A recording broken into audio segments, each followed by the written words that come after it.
안녕하세요, 고진행이 TV입니다. 오늘의 안녕하세요, 고진행이 TV입니다. 오늘의 주제는 샤프심으로 빛을 낼 수 있을까인데요. 그래서 준비한 오늘의 주인공은 바로 이 친구입니다.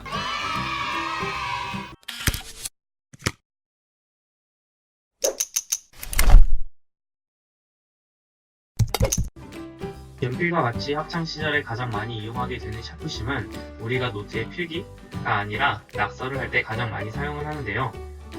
그렇다면 과연 이런 샤프심이 이런 빛을 낼 수 있을까요?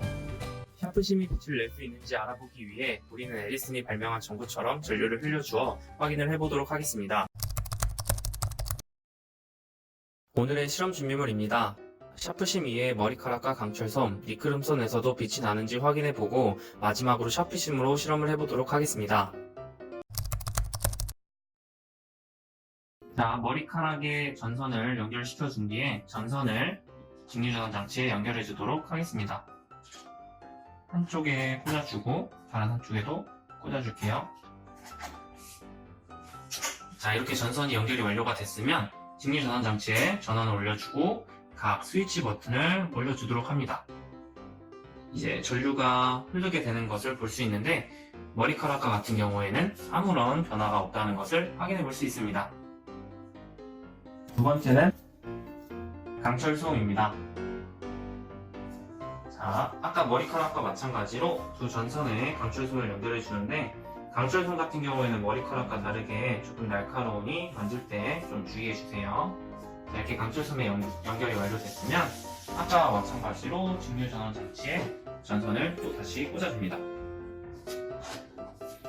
자, 직류전원 장치에 다시 스위치를 올려주고 불을 끈 뒤에 올려주도록 하겠습니다.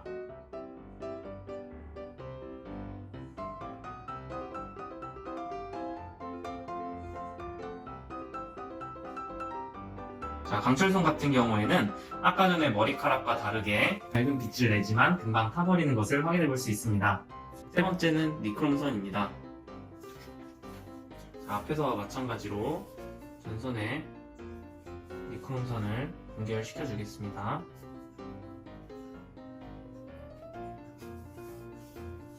자, 연결이 됐으면 다시 직류전원 장치에 전원을 올리고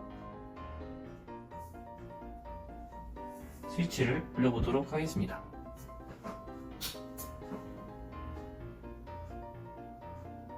자, 니크롬선은 아까 전에 손뭉치와 다르게 밝게 빛이 나면서 오랫동안 빛이 지속되는 것을 확인해 볼 수 있습니다.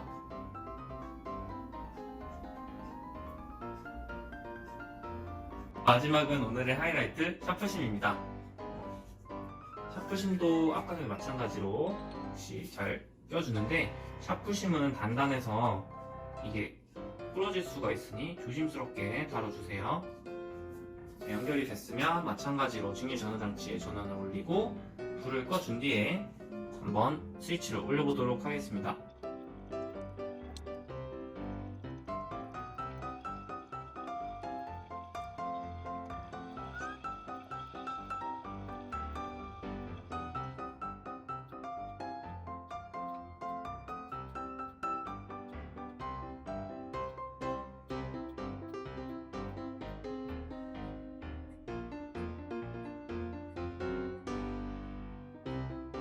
와우!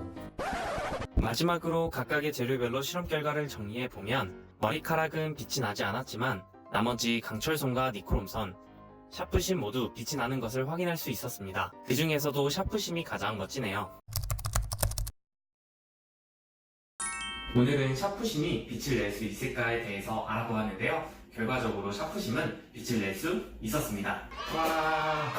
샤프심이 빛을 낼 수 있었던 이유는 탄소 성분으로 이루어져 있기 때문인데요. 이 탄소 성분은 불이 잘 붙는 특징을 가지고 있어서 전류를 제공해 주었을 때 그 열에 의해 빛을 낸다고 합니다.